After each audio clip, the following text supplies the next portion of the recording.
Shalom, my friends, from here in northern Israel. We have been on the ground, the International Fellowship of Christians and Jews, for over 40 years, providing emergency food and clothing and medicine to Jews inside of Israel and across the former Soviet Union.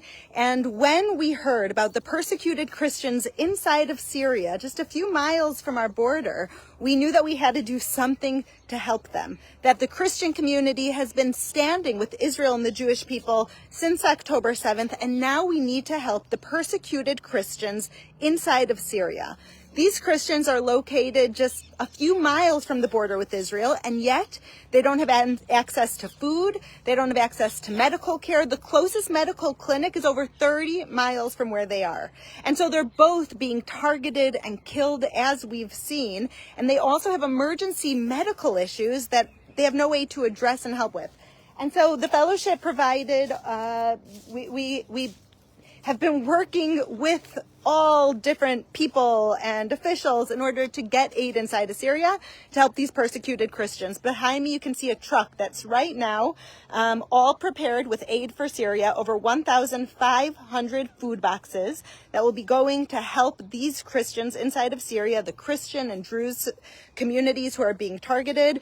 And we're also providing medical equipment. We have medical bags that are being distributed, and we're providing and setting up medical clinics. We need to be here for each other, Jews and Christians alike. Here you can see some of the medical bags that are going in.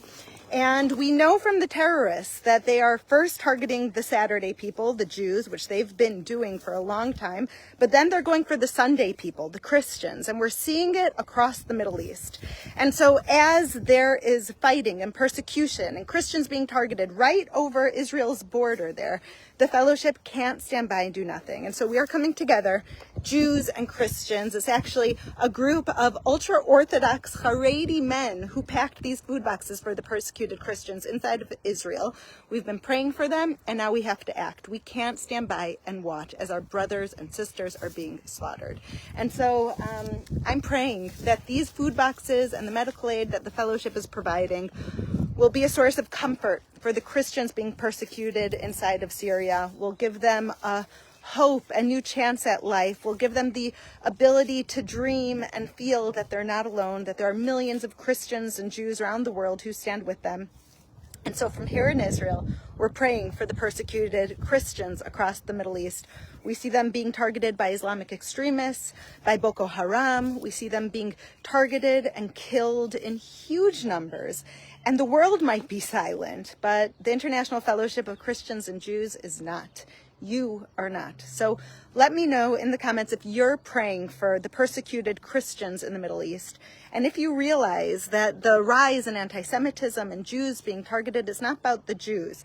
It's about evil against good. It's about darkness versus light. And together, Christians and Jews are spreading light, and we're spreading hope, and we're spreading love, and we're feeding the hungry, and we're clothing the naked, and we'll be here to do whatever we can in order to bring life and hope to the persecuted Christians right over our border.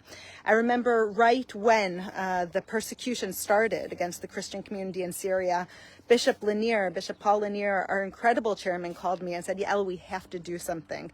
And he's been praying together with his community, with Hope Church, with his family, Pastor Deb and Pastor Kaylin, and together we made the decision the fellowship has to be there to help the persecuted Christians. And so here we are, and I pray over these boxes that they will bring life, they will bring hope, and they will bring brotherhood between Christians and Jews, between Israel and all of our surrounding countries that we share borders with, and we should only know peace.